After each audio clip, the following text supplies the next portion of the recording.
Welcome back to another video, and today we're talking about r slash askreddit. And the r slash askreddit is,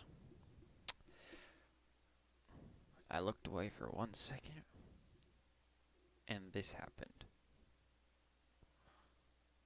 And what's your story? So, today we will be looking at that, and I hope you enjoy. Our first story is by Goose Rider 3000. I had taken my 4-year-old daughter into a public toilet in France, which was next to a main road.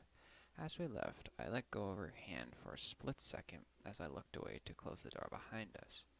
When I looked back, she was running into the main road as she'd seen her mum on the other side. From where I stood, my view of the road was obstructed, so I couldn't see if any cars were coming, and she had gone too far for me to catch her. By a complete miracle, she got across the road safely. It sent shivers down my spine, remembering the helpless terror I felt when I saw her in the middle of the road. Wow, okay.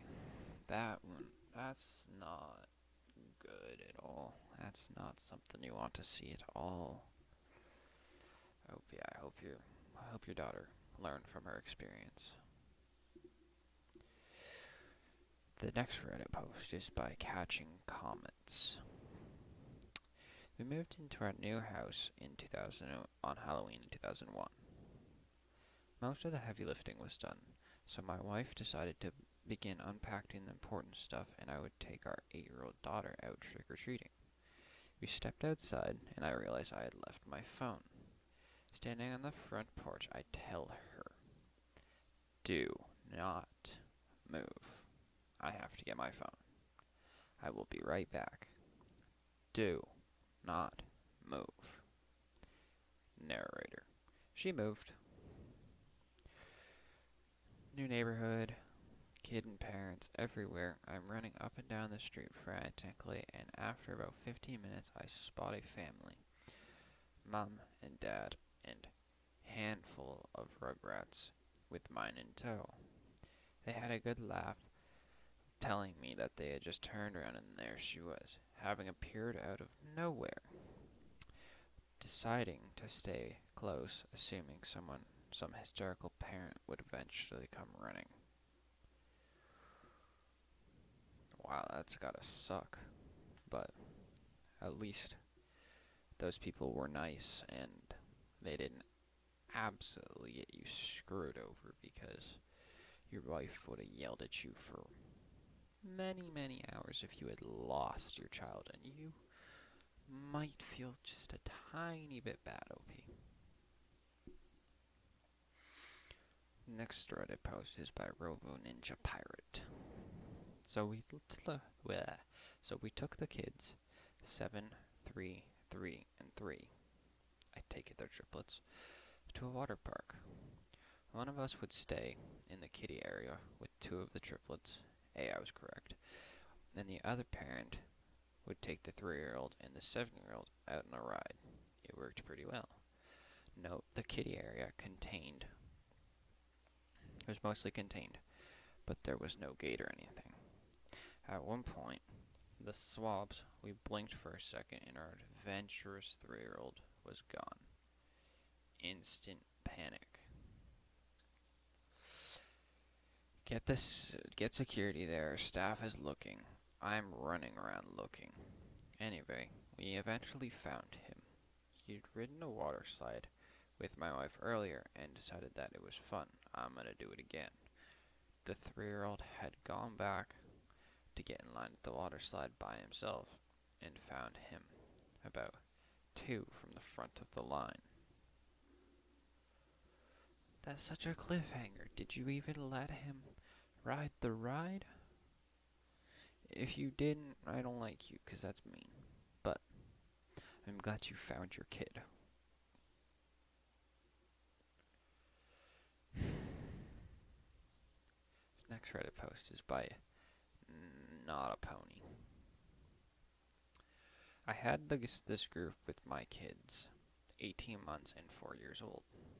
We were in the kiddie area, which was gated, while my wife was checking in at the hotel that was attached to the water park. I was standing right next to the baby and kept swiveling my head back and forth between the two kids. I turned back to check out the older kids, and he was gone. I picked up the baby and started looking, because it turns out most blonde-haired white kids in swim trunk look very similar. He's not wrong. I realized he's gone about the same time my wife gets back. We grab an employee, who immediately gets on his walkie-talkie to report a lost toddler. Within seconds, we hear a lifeguard doing a short burst of whistles. My four-year-old had wandered into the entrance for the lazy river. But another guest, seeing an unattached child with no tube, stopped him and got a lifeguard's attention. When I asked what he was thinking, he told me he said that he was going to the lazy river, and I didn't tell him no. I never heard him ask, and I still irate at whatever adult had either opened the gate for him or didn't close it behind them, because he physically couldn't have done it himself. You know, I probably would be too. It's absolutely so unsafe for a toddler to be in a lazy river that's actually a moving current and not just sitting there. To have a toddler in it, it is so unsafe, it's not even funny. Anyway, our next Reddit post is by Name is Ti. My elementary school teacher told me we could go back to some wind chime in a park we visited before leaving. Apparently, there wasn't any time left, and the teachers herded us to the bus. I was promised I could go watch the wind chimes, though, so I stayed in front of it. They lost me, but luckily they had pinned one teacher's phone number onto every kid's jacket, so the lady called them when she saw I was lost.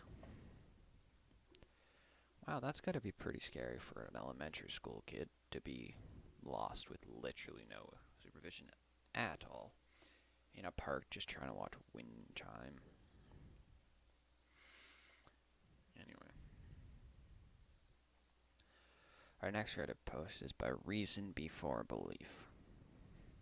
My sister was 4 when she had her first root beer float. One of the dads in the group had left a bottle of beer in the kitchen, which inadvertently got mixed up with my sister's root beer. Bottles looked very similar. Her immediate response was, "I don't like this," promptly followed by everyone telling her that root beer floats were great and to keep trying it. She quit after the third of the tall way down and the tall glass, after which my mom came over to taste it and said, show her how great river floats were, and my mom screamed, "This is beer." My sister couldn't walk straight and had to be carried upstairs to bed. Yo, that's lovely. But anyways, that was all the Reddit posts I have for y'all today. I hope y'all have a good day. And please like, subscribe, comment, and tell me if you want to hear any more /askreddit posts again, because I enjoyed making it and I love doing this. It's great. So yeah. Hope you have a good day. Peace.